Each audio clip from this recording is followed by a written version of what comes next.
आज किसी की शादी हुई और वो 2 महीने बाद ही प्रेग्नेंट होकर के आती है तो उसको तो अभी इतनी बात समझ में भी नहीं आई, उससे पहले ही वो प्रेग्नेंट हो जाता है। प्रेगनेंसी को कभी भी बीमारी नहीं समझना चाहिए। तो जैसे ही आप प्रेग्नेंट होते हो तो आप में, बच्चे में और माँ में दोनों में खून की बहुत ज़्यादा कमी पाई जाती है। दही छाछ से खून नहीं बढ़ता, दही छाछ दूध से खून नहीं बढ़ता। खून बढ़ाने के लिए आपको चने, गुड़, हरी सब्जियाँ, किसी के शुक्राणु नहीं तो शुक्राणु बढ़ने की दवाई देते हैं। राम राम सा नमस्कार। मैं पंकज, जलको मीडिया पर थारो स्वागत है। बीते दिनों से देख रहा होगा कि मेडिकल फील्ड से रिलेटेड लेके वीडियो आ रहे हैं, इन्फॉर्मेशन वीडियो लेके आ रहे हैं। तो आज आप प्रेगनेंसी से रिलेटेड इन्फॉर्मेशन ये वीडियो उबाड़ो है। तो आपने साथ में मौजूद ही डॉक्टर निर्मला जीपल। तो जलको मीडिया पर थारो स्वागत है। बहुत बहुत धन्यवाद। मुझे इस प्रोग्राम में इंक्लूड करने के लिए बहुत बहुत धन्यवाद आपका, और आपके सभी दर्शकों को मेरा नमस्कार। इसके साथ ही नए साल की भी हार्दिक शुभकामनाएं। बिल्कुल साहब, आप सबको नया साल बहुत बहुत मुबारक हो और ये नया साल आपके लिए बहुत प्रोस्पेरिटी लेकर आए, यही दिल से इच्छा है। तो आजकल जो 14-15 साल की जो लड़कियाँ हैं, असली ब्लड की जो कमी है, शिकायत बहुत ज़्यादा अपन देखने मिले गांव देहात शहर के अंदर ही। ये कुछ कारण है? भारत देश अमूमन न्यूट्रिशनल डेफिशिएंसी या बोलो खाने में किसी पर्टिकुलर तत्व की कमी की वजह से बहुत दिनों से आयरन डेफिशिएंसी, एनीमिया बोलते हैं इसको, खून में आयरन की मात्रा की कमी की वजह से ये एनीमिया होता है।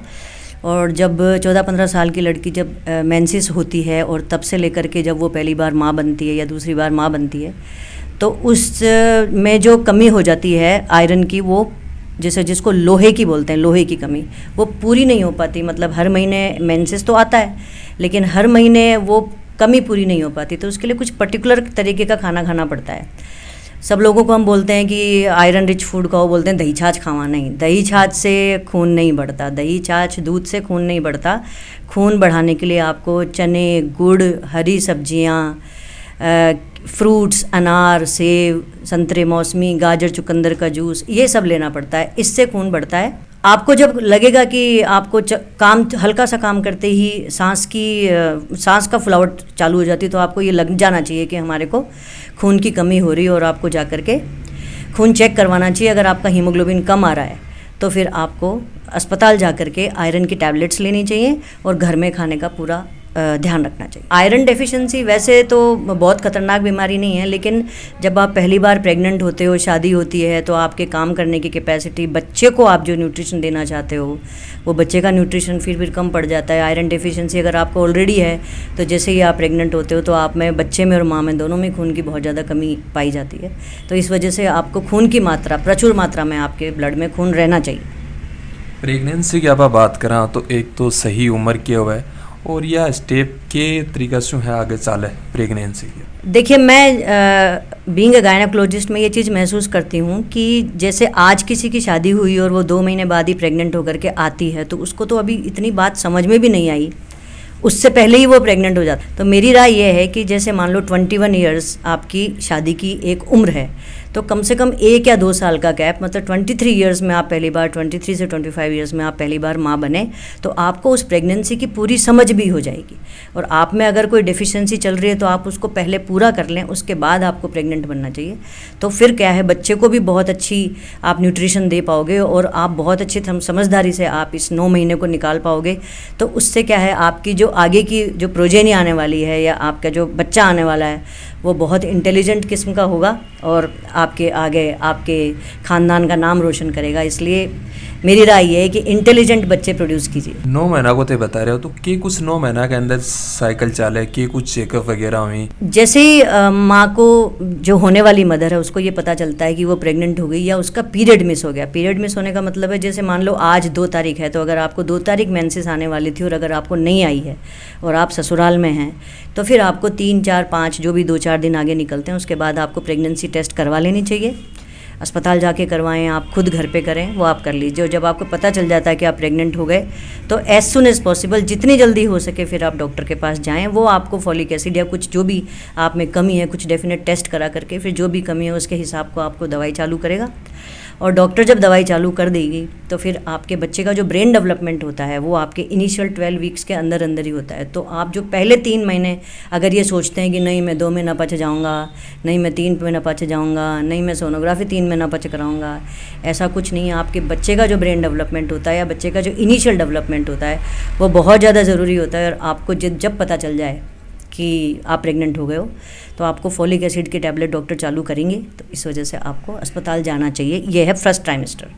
और फिर जब डॉक्टर बोलते हैं आपको इन्वेस्टिगेशन कराने के लिए और सोनोग्राफी करवाने के लिए, तो जो इनिशियल सोनोग्राफी होती है वो डेट सोनोग्राफी होती है। एक्चुअली इनिशियल सोनोग्राफी से हमको ये पता चलता है कि जो डिलीवरी डेट है वो आपकी लास्ट मेंस्ट्रुअल पीरियड से कोइंसाइड कर रही है कि नहीं कर रही, वो बिल्कुल एग्जैक्ट डेट आती है। तो इस वजह से हम जब पहली बार विजिट करने आती है तो हम पहली सोनोग्राफी इसलिए लिखते हैं कि हमें डेट पता चल जाए और उसके इन्वेस्टिगेशंस कुछ ऐसे कराते हैं कि उसमें कुछ कमी तो नहीं चल रही है। और जो ज़रूरी चीज़ें होती है, जो ज़रूरी सामान होता है बच्चे का डेवलपमेंट के लिए और बच्चे के ब्रेन के डेवलपमेंट के लिए, वो हम चालू कर देते हैं।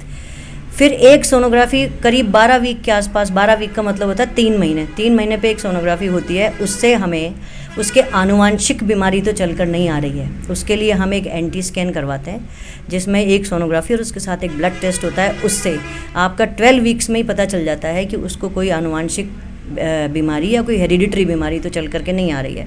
ये देखना भी आजकल बहुत ज़रूरी है। इसके लिए 12 वीक्स के आसपास एक सोनोग्राफी होती है। फिर आपको जब अगली विजिट्स होती हैं उसमें आयरन, कैल्शियम, प्रोटीन ये चल रहे होते हैं। और 20 वीक, इसका मतलब है 5 महीने, 5 महीने के आसपास एक लेवल 2 स्कैन होता है। उसमें बच्चे के अंग पूरे बने हैं कि नहीं बने, ये चीज़ चेक करने के लिए डॉक्टर एक चीज़ प्रिस्क्राइब करता है, सोनोग्राफी और प्लस ब्लड टेस्ट। तो वो भी आप, ये सेकेंड सोनोग्राफी होती है जो आपको करवा लेनी चाहिए। उसके बाद आप रेगुलर डॉक्टर से विजिट लेते रहें। अगर आपके कभी सूजन आ जाए या कोई ब्लीडिंग या कोई ज़्यादा पानी गिरना या ऐसी कोई समस्या, या सांस भरना, सांस फूलना, ऐसी कोई समस्या आपको आती है तो आप बीच में भी आ सकते हैं। बट अदरवाइज़ आप 1 महीने में एक बार डॉक्टर को चेक कराएं, 7 महीने तक। उसके बाद 7 महीने पर एक बार आपकी फिर विजिट होती है। 7 महीने की विजिट में कलर डॉपलर करके डॉक्टर ये देखता है कि बच्चे को पूरी ब्लड सप्लाई जा रही है कि नहीं जा रही, या बच्चा पूरी तरह से डेवलप डेट के साथ बढ़ रहा है कि नहीं बढ़ रहा। उसके बाद में आपके 15-15 दिन से विज़िट चालू हो जाती है और लास्ट के महीने में आपकी 7-7 दिन से विज़िट चालू हो जाती है। तो आपको पूरा प्रॉपर 9 मंथ्स का चेकअप का पूरा ध्यान रखना है।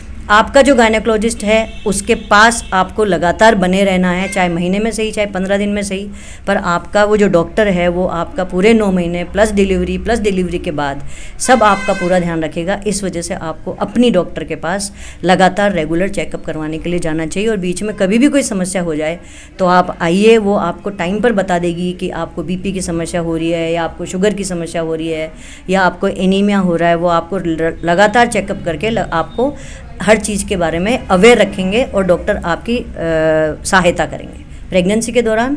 इसलिए खानों है जो कोई भी निश्चित कौन रहे हो, कुछ भी खाना बाहर को ज़्यादा यूज हो, इशू कुछ प्रेगनेंसी पर कुछ इफेक्ट वगैरह पड़ा है, और के खानों है ये पीरियड के अंदर अपन खानों चाहिए जो कि अबड़ बच्चा के लिए है वो बेहतर है। देखो, हिंदुस्तानी खाना जब सर्दियाँ आती थी तो मक्का, बाजरा, गुड़, ये सब अपने आप ही ऑटोमेटिक अपने हिंदुस्तान खाने में चालू हो जाता था।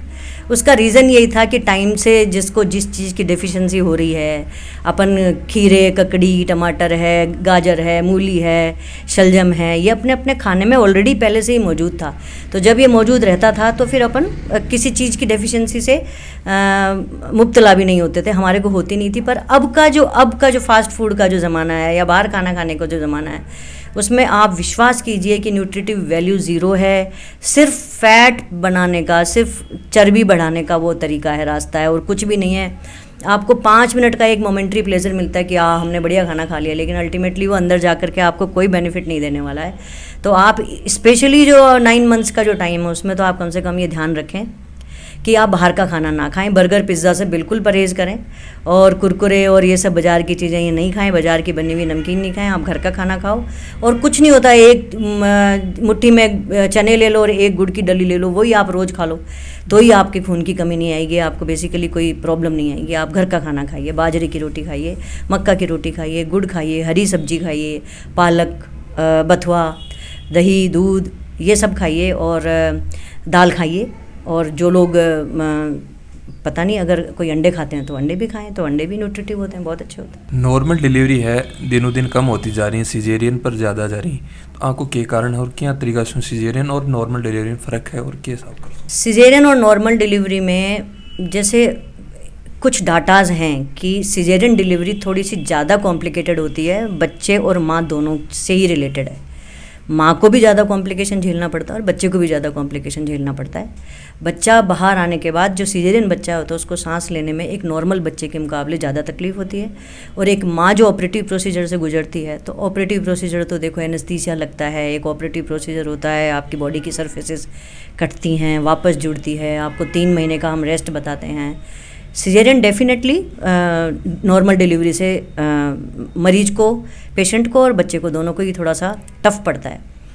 लेकिन अब कंडीशन ये है कि पहले के ज़माने में लेडी उसको प्रेगनेंसी को कभी भी बीमारी नहीं समझना चाहिए। पहले नहीं समझते थे, प्रेग्नेंट हो गए तब भी घर में खेती में काम कर रहे हैं, घर में काम कर रहे हैं, झाड़ू पोछा बर्तन सब काम कर रहे हैं, कपड़े धो रहे हैं, तो फिर वो डिलीवरी बहुत इजीली होती थी। प्लस एज फैक्टर बहुत इंपॉर्टेंट है। 21, 22, 23 साल की लड़की प्रेग्नेंट हो रही है तो उसकी मसल्स की और जॉइंट्स की लैक्सिटी रहती है, तो बेबी बहुत जल्दी नीचे आ जाता है। अब यही अगर फर्स्ट टाइम माँ 30 पर प्रेग्नेंट होती है तो उसके बोन, जॉइंट्स और मसल सब तो ऑलरेडी टाइट हो चुके, तो बेबी को नीचे आने की, प्लस वो फिर उसको बीमारी समझने लग जाते हैं। वो हिलने डुलने में भी सोचते हैं कि हिले डुलने भी कि नहीं, तो ऐसे में तो आप झाड़ू पोछा तो क्या ही लगा लोगे। अब उकड़ू बैठ के, हम कहते हैं 8वें महीने पर उकड़ू बैठ करके आप झाड़ू पोछा करो, पर नहीं करते लोग, खड़े खड़े कर लेंगे। तो बेबी डिसेंट होगा जब ही नॉर्मल डिलीवरी होगी। अगर बेबी नीचे नहीं आता तो नॉर्मल डिलीवरी कैसे होगी? तो बेबी का हम ये चाहते हैं कि जब आप लास्ट टाइम जब आएँ और डिलीवरी के लिए आएँ तो बेबी इतना नीचे आ जाए कि आपके 2, 4, 5 घंटे में नॉर्मल डिलीवरी हो जाए। साथ में बात करें यदि बेबी हो जाए तो भी के बाद में कहीं चेकअप हो और कुछ क्या चीज़ें ये हैं जो अपन सावधानी बरतनी चाहिए? देखो, एक यूनिवर्सल इम्यूनाइजेशन प्रोग्राम है गवर्नमेंट ऑफ इंडिया का, भारत सरकार का। उसमें जैसे ही बेबी आपका पैदा होता है 7 दिन के अंदर अंदर आपको फर्स्ट BCG, ओरल पोलियो, कुछ हेपेटाइटिस के और 1-2 और इंजेक्शंस वो आपके पहले ही 7 दिन से लगने शुरू हो जाते हैं। सबसे इम्पॉर्टेंट तो वैक्सीन ही है। वैक्सीन का एक शेड्यूल बन जाता है 5-10 साल तक का, और वो कोई सा भी पीडियाट्रिक डॉक्टर, बच्चों का डॉक्टर आपका, या आंगनबाड़ी या PHC या CHC, उस पर एक ममता कार्ड बनता है। उस ममता कार्ड में सारे इम्यूनाइजेशन के, वैक्सीन के सारे वो आ जाते हैं, शेड्यूल आ जाता है। तो आपको जैसे आपने बर्थ पे लगवा लिया, फिर आपको 1.5, 2.5 और 3.5 महीने पे लगवाना होता है, उसके बाद 9 मंथ्स पे लगवाना होता है, फिर 1.5 साल पे लगवाना होता है, उसके बाद में 2-2.5 साल पे लगवाना होता है, फिर 5 साल पे और फिर 10 साल पे। तो टेटनस है, पोलियो है, हेपेटाइटिस है, इनके ट्यूबरक्लोसिस है, कुछ बहुत सारी जो बीमारियां जो पहले हुआ करती थी अब नहीं होती। डिफ्थीरिया वो इसलिए नहीं होती, मीज़ल्स, मम्स, रूबेला वो इसलिए नहीं होती क्योंकि वो अगर होती है तो बच्चे को बहुत नुकसान करती है, और वो वैक्सीन प्रिवेंटेबल है। वैक्सीन अगर आप टाइमली लगा लोगे तो आपके बच्चे को बहुत सारी बीमारियां नहीं होंगी और वो बहुत सही तरीके से आपका आगे बढ़ेगा। सब सपोज़ करो 1 महीने में एक बार किसी को जुकाम हो गया तो बच्चा क्या तो स्कूल जाएगा, क्या पढ़ेगा, क्या नंबर लाएगा? तो जुकाम के लिए भी वैक्सीन है, वो लगवाना चाहिए। बार बार जुकाम, निमोनिया ये सब नहीं होने चाहिए। और माँ और बच्चे दोनों को ही ठंड में, मतलब जैसे अगर ठंड सोचो तो ठंड में उन दोनों को बचना चाहिए, माँ को भी बचना चाहिए और बच्चे को भी बचना चाहिए। थोड़ा सा जल्दी बाहर ना निकलें, थोड़ा एक बार धूप आ जाए उसके बाद आप बाहर निकलो तो फिर वो ठीक रहते हैं। तो एक बार इनिशियल अगर आपका 5 साल का पीरियड अच्छा निकलता है बच्चे का, तो फिर वो बाद में ज़िंदगी में बहुत अच्छा करता है। और इनिशियली अगर कोई बीमार रहता है तो फिर आगे उसको दिक्कत आती है। बात करें यदि सेकंड बच्चा आप प्रेफर करा तो यदि नॉर्मल डिलीवरी हो रही है तो कितने टाइम ले इसका, सिजेरियन हो रही है तो कतो दूसरा बेबी मैंने कतो की गेप पापा रख सका? देखिए, जैसे मान लो जो भी चीज़ों की माँ के शरीर में कमी हुई, अगर आप उन चीज़ों को आपने रिप्लेस कर लिया 2-3 महीने में, अगर आपने 2-3 सालों में आपने रिप्लेस कर लिया तो 3 साल आइडियल है दूसरी बार माँ बनने के लिए, चाहे वो सिजेरियन हुआ हो चाहे वो नॉर्मल डिलीवरी हुई हो। 3 साल बाद वो प्लान कर सकती है, पर वो 3 के बाद 4-5 जितने भी साल में बनना चाहे, क्योंकि 2 बच्चे करने होते हैं तो फिर वो 4-5 साल में भी बन सकती है। पर हाँ, ये ध्यान रखें कि फर्स्ट बेबी और सेकंड बेबी के बीच में एटलीस्ट 3 इयर्स का गैप होना चाहिए, और उसके लिए बहुत सारे कॉन्ट्रासेप्टिव्स हैं। देखो, टैबलेट्स हैं, कॉपर टी है, मल्टी लोड है, इंजेक्शंस हैं, बहुत सारी बैरियर मेथड्स हैं। तो आपको ये ध्यान रखना चाहिए कि आप फर्स्ट बेबी और सेकंड बेबी के बीच में एक तो 3 साल का गैप रखें। दूसरा, आपको ये ध्यान रखना है कि जो प्रेगनेंसी के बाद जो अबॉर्शन है ना, अबॉर्शन की आप टैबलेट्स लेते हो, तो ये ध्यान रखना है कि अबॉर्शन जो है ना वो कॉन्ट्रासेप्टिव नहीं है। कॉन्ट्रासेप्टिव तो आपको पहले बच्चा रोकना पड़ेगा। अबॉर्शन ये है कि बच्चा लग गया, उसके बाद आप उनको टैबलेट लेकर के अपने आप ही, बहुत सारी प्रैक्टिस में मैंने देखा है बहुत सारी लेडीज़ टैबलेट अपने आप लेती हैं। वो जो टैबलेट है वो कॉन्ट्रासेप्टिव नहीं है, वो तो अबॉर्शन की टैबलेट है।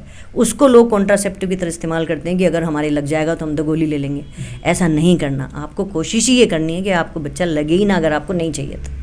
फिर वो जो अगर आप अबॉर्शन की टैबलेट्स लेते हैं या वो आपको वो बच्चा नहीं चाहिए, तो उस कंडीशन में अगर आप उसको डॉक्टर के पास जाते हैं और अगर ये बोलेंगे कि साहब हमको ये बच्चा नहीं चाहिए, तो वो डॉक्टर की राय से होना चाहिए। मैंने बहुत बार ये देखा है कि घर पे गोली ले लेते हैं, फिर सडनली बहुत सारी ब्लीडिंग होती है और पेशेंट वहाँ से लेकर के अस्पताल पहुँचने तक के बीच में उसका बहुत सारा खून बह जाता है।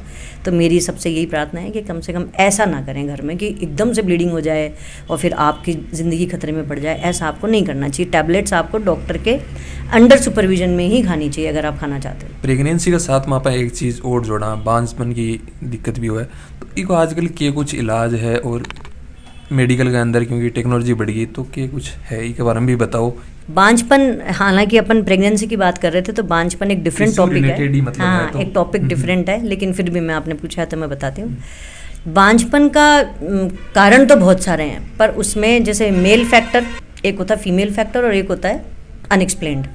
मेल फैक्टर का मतलब होता है कि या तो शुक्राणु बन नहीं रहे, बन रहे हैं तो जगह पे आ नहीं रहे, अगर बाहर आ भी गए तो जो लेडी है उसके अंदर उस शुक्राणु के खिलाफ अगर कोई एंटीबॉडी है तो वो इन शुक्राणुओं को काम नहीं करने देती। शुक्राणुओं का मूवमेंट, शुक्राणु किस तरीके के बने हैं, उनकी मॉर्फोलॉजी क्या है, वहाँ पर डेड स्पर्म्स कितने हैं, नंबर ऑफ शुक्राणु कितने हैं, उसके हिसाब से एक तो मेल फैक्टर होता है इनफर्टिलिटी का, इसको इनफर्टिलिटी बोलते हैं। एक मेल फैक्टर होता है, एक फीमेल फैक्टर होता है। उसमें यूट्रस, बच्चेदानी सही बनी हुई है कि नहीं है, ट्यूब्स, फेलोपियन ट्यूब्स जिनको बोलते हैं, नसें, नसबंदी जिसकी करते हैं वो नसें, वो खुली है कि नहीं है।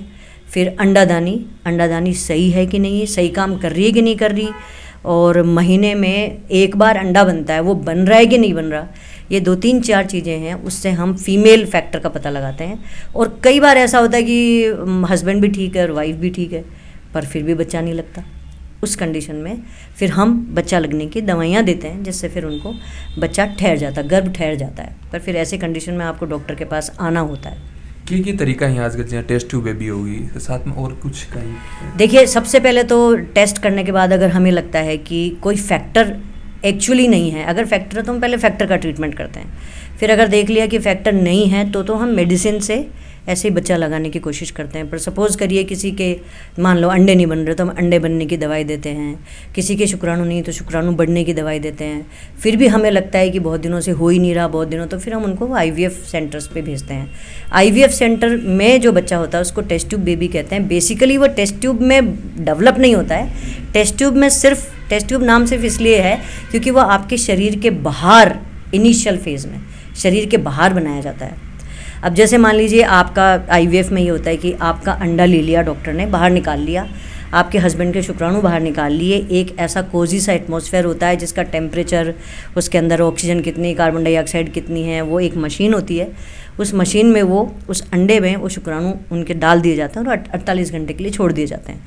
उसके बाद वो अपने आप फर्टिलाइज़ करता है और अपने आप उसमें एक इनिशियल स्टेज का बेबी बन जाता है। जब वो इनिशियल स्टेज का बेबी बन जाता है उसको अपन एम्ब्रियो बोलते हैं। इस एम्ब्रियो को डॉक्टर मरीज की बच्चेदानी में डाल देते हैं और फिर वो नॉर्मल गर्भ की तरह ही डेवलप होता है। बस इसी को टेस्ट ट्यूब बेबी कहते हैं।